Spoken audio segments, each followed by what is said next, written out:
তুলা রাশি জাতক জাতিকাদের জন্য 2026 সাল অর্থ উপার্জন এবং স্বীকৃতির বছর বলেই গণ্য করা হচ্ছে। উচ্চ পদ, পদোন্নতি এবং ব্যবসায়িক বৃদ্ধি অর্জনের দারুণ সম্ভাবনা থাকছে। তবে এই সম্ভাবনা মানে কিন্তু সম্ভব না নয়। যা জোর গলায় বলা যায় তার কোনো হ্যাঁ না থাকে না। নিঃসন্দেহে এই বছরে তুলা রাশির আয় বৃদ্ধি পাবে এবং একজন আসল তুলা রাশির জাতক জাতিকা এবার এমন কিছু গুরুত্বপূর্ণ সিদ্ধান্ত নেবেন যা ভবিষ্যতে উল্লেখযোগ্য সুবিধা বয়ে আনবে।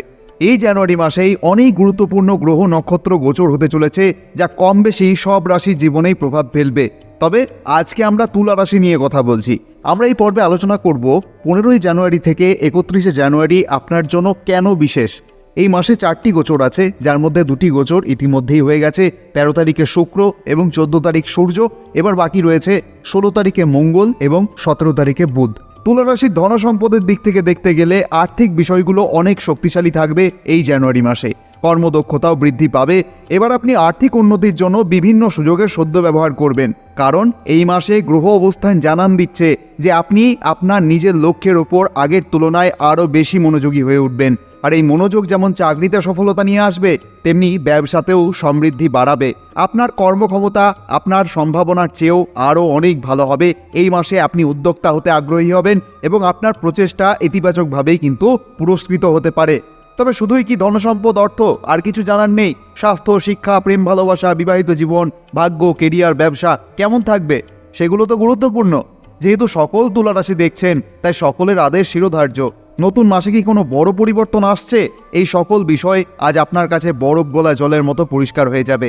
তুলা রাশি জানুয়ারি 2026 সাল যখন 4টি গ্রহ আপনার তৃতীয় ঘর থেকে চতুর্থ ঘরে যাবে, তখন সেই চতুর্থ ঘর সম্পর্কিত বদল হবে। আর এই চতুর্থ ঘরটি মূলত মা, বাড়ি, জমি, যানবাহন, মানসিক শান্তি, সুখ এবং আপনার শৈশবকে বোঝায়। এবং এই ঘরে বিভিন্ন গ্রহের অবস্থান জাতক জাতিকাদের জীবনের সম্পদ এবং পারিবারিক জীবনে প্রভাব ফেলে, তাই অনেক কিছুই বদলাবে। তাহলে চলুন আর কথা না বাড়িয়ে প্রথমেই স্বাস্থ্য নিয়ে কথা বলি, কারণ এটাই সবচাইতে গুরুত্বপূর্ণ।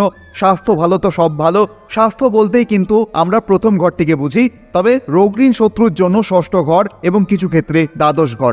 আপনার প্রথম ঘরটি হচ্ছে সেই ঘর যেখানে একটি ভালো গ্রহের অবস্থান, দৃষ্টি, সংযোগ আপনার সমস্ত রোগ সারিয়ে দেয়।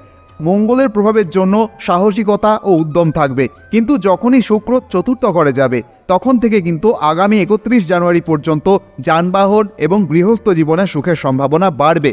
কিন্তু শুক্র মঙ্গল জুটির কারণে পারিবারিক কলহ থেকে আপনাকে দূরে থাকতে হবে। বেশি তর্ক আগুনে ঘি ঢালবে, এটা মাথায় রাখবেন। মানসিক স্বাস্থ্য ঠিক রাখতে অহেতুক তর্ক বিতর্ক থেকে দূরে থাকুন এই সময়। তাছাড়া এই জুটিকে যদি ভালোভাবে কাজে লাগাতে চান, তবে সূর্য ও বুধ জুটি এই সময় আপনার জ্ঞান, বুদ্ধি এবং যোগাযোগ বাড়াতে সহায়তা করবে। এখানে একা সূর্যের প্রভাব আপনাকে একটা পরীক্ষা নেয়। যেমন এই সময় আপনার মনে হতে পারে যে আমার আর জ্ঞান বুদ্ধির দরকার নেই, আমি যা জানি সেটুকুই যথেষ্ট। কিন্তু দরকার আছে, সেটা পরে সময় এলে কাজে লাগে। তবে শুক্রের গোচর চতুর্থ ঘরে অনেক ভালো, সুবিধা বাড়বে, সুখ শান্তি বাড়বে। যখন শুক্র আপনার চতুর্থ ঘরে মালব্য যোগ তৈরি করবে, তখন আপনার স্বাস্থ্যে একটি ভালো প্রভাব পড়বে। হয়তো প্রথমে বোঝা যাবে না, কিন্তু 15ই জানুয়ারির পর থেকে এই পরিবর্তনটি আপনি লক্ষ্য করবেন। জানুয়ারি মাস আপনার অর্থের জন্য খুবই দারুণ। 2-3টি বড় লাভ কিন্তু জানুয়ারি মাসেই আপনি দেখতে পাবেন, তবে খরচও কিন্তু থাকছে। শনির অবস্থান যেহেতু ষষ্ঠ ঘরে রয়েছে, তাই এই সময় কিন্তু আপনি আপনার শত্রুদের ওপর বিজয় পেতে পারেন এবং প্রতিযোগিতামূলক কাজে সাফল্য পেতে পারেন। বিজয়ও কিন্তু পাওয়া যায়। স্বাস্থ্য হলো, এবার বলি শিক্ষার্থীদের কথা। পড়াশোনা কেমন হবে জানুয়ারি 2026? দেখুন, জানুয়ারি মাসে তুলা রাশির জাতক জাতিকাদের পড়াশোনায় বিঘ্ন বা মনোযোগের অভাব কিন্তু সাধারণভাবেই এখন দেখা যাচ্ছে। তবে জাতক জাতিকা যদি প্রযুক্তি, বিদেশি ভাষা বা অপ্রচলিত জ্ঞানে আগ্রহী থাকে, তো সফলতা কেউ আটকাতে পারবে না। অপ্রচলিত সেটাই যা তোমার পাঠ্যপুস্তকে থাকে না। তাহলে পড়াশোনায় যদি মনোযোগ কেন্দ্রীভূত হচ্ছে না, তাহলে শুধু সময় নষ্ট কেন? ওই সময় সাধারণ জ্ঞান বা জেনারেল নলেজ কেন নিচ্ছ না? স্পোকেন ইংলিশ কেন শিখছো না? AI, computer programming, Excel, video editing, অনেক কিছু শেখার আছে। শিক্ষার ঘরে রাহু তোমাকে বিজ্ঞান শেখায়, টেকনোলজি শেখায়, যা সবাই পারে না সেটা তুমি পারবে। মনের মধ্যে কোনো রকম কনফিউশন রাখবে না, কারণ এই সময় তুমি অন্যদের কথায় সহজে প্রভাবিত হতে পারো। অন্যের দেখানো গন্তব্য নয়, রাহু তোমাকে নিজের গন্তব্য নিজেকে ঠিক করতে বলছে। ফলে পড়াশোনার জন্য বিদেশ যাত্রা, অন্য রাজ্যে যাত্রা, জন্মস্থান থেকে দূরে কোথাও লেখাপড়া, এগুলি কিন্তু তোমাকে সম্পূর্ণ সমর্থন করছে। কারণ যখনই পঞ্চমপতির দৃষ্টি দ্বাদশ ঘরে থাকে তখন বাইরের কিছু ভালো যোগ কিন্তু তৈরি হয়, যেটা জন্মস্থানে হয় না। এটা হচ্ছে ফরেন রিলেটেড, লং ট্রাভেল, পড়াশোনা, নতুন অ্যাডমিশন নেওয়া, নতুন জায়গায় যাওয়া বা নতুন কিছুর সাথে জয়েন করার সাথে সম্পর্কিত। পড়াশোনায় এসব কিছু স্পষ্ট দেখা যাচ্ছে। যদি তোমার নিজের চেষ্টা থাকে তো এটা তোমার জন্য খুব ভালো সময়। এবার বলি প্রেমের কথা। দেখুন, পঞ্চম ঘরটি কিন্তু শিক্ষার পাশাপাশি প্রেমেরও ঘর। শিক্ষা এবং প্রেমের মধ্যে একটি গভীর সম্পর্ক রয়েছে। এই প্রেম ভালোবাসাটা শুরুই হয় স্কুল, কলেজ, প্রাইভেট টিউশন থেকে। বৃহস্পতির দৃষ্টি পঞ্চম ঘরে রাহুর অবস্থান, আর পঞ্চমপতি শনি ষষ্ঠ ঘরে সন্দেহ, আত্মবিশ্বাস, শঙ্কা, ভুল বোঝাবুঝি এবং মিসকমিউনিকেশন। বললেন এক কিন্তু বোঝা গেল আরেক। এই ব্যাপারে খুব সাবধান থাকতে হবে। বাকিটা শনি ষষ্ঠ ঘরে আছে। আপনার ভালোবাসার সঙ্গীর মুড এই সময় কিছুটা ওঠানামা করতে পারে। প্রেমের সম্পর্ক মাঝামাঝি, খুব ভালো না, খুব খারাপও না। তবে একটা বিশেষ পরামর্শ থাকবে, যদি আপনি এই সময় সম্পর্কের মধ্যে আছেন যে সম্পর্কের ফলে আপনার অন্যান্য দিক ক্ষতিগ্রস্ত হচ্ছে, যেমন চাকরি, ব্যবসা, পরিবার, পড়াশোনা, তাহলে সেটা ছাড়তে হবে। কষ্ট হবে, মায়া বাড়বে, মুখটা মনে পড়বে, কথা বলতে ইচ্ছা হবে, কিন্তু আপনাকে খেয়াল রাখতে হবে যে আপনার ভবিষ্যৎ যেন নষ্ট না হয়। যদি নিজের পায়ে দাঁড়িয়েছেন তো এবার বিবাহের কথা মুখ ফুটে বলুন।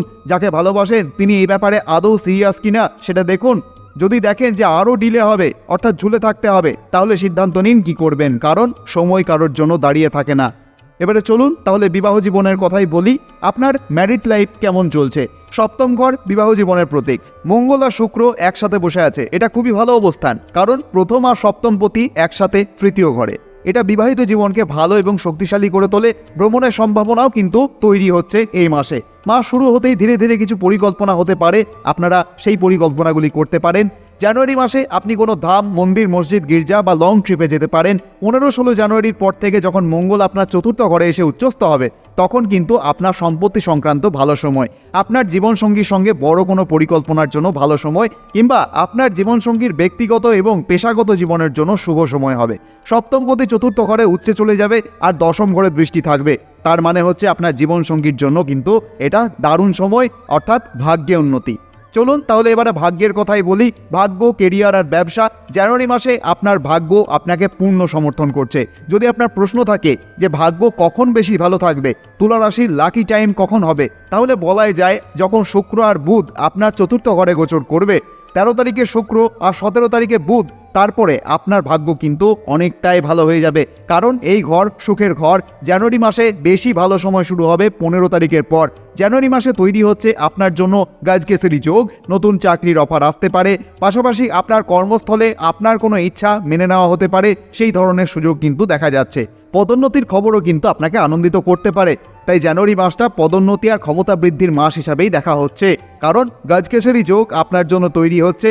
ব্যবসায় বিক্রি ভালো থাকবে, অর্থাৎ জানুয়ারি মাসে চাকরি, ব্যবসা খুবই ভালো যাবে। তবে এই সময় কর্মক্ষেত্রে বেশ কিছু পরিবর্তন আপনি করতেই পারেন। এবার জানুয়ারি 2026-এ কী উপায় করবেন যাতে জীবনটাকে আরও একটু মসৃণ করা যায়? অবশ্যই জব করতে হবে আপনার অধিপতির। কেন এই উপায়টি করবেন? পঞ্চমস্ত রাহুর তৈরি করা দ্বিধা এবং মনের মধ্যে তৈরি হওয়া কনফিউশন দূর করে কিন্তু আপনাকে একাগ্রতা ফিরিয়ে আনতে হবে। আর তার জন্যই কিন্তু অধিপতিকে ভালো করে ডাকতে হবে। প্রেম ও দাম্পত্য জীবনে ভুল বোঝাবুঝি বা অহেতুক তর্ক এড়াতে এই মন্ত্রটি কিন্তু অত্যন্ত কার্যকর। এটি আপনার ভাগ্যের বাধা কাটিয়ে আর্থিক এবং পেশাগত উন্নতির পথও কিন্তু প্রশস্ত করবে। ভুলে গেলে চলবে না, আপনার অধিপতি শুক্র।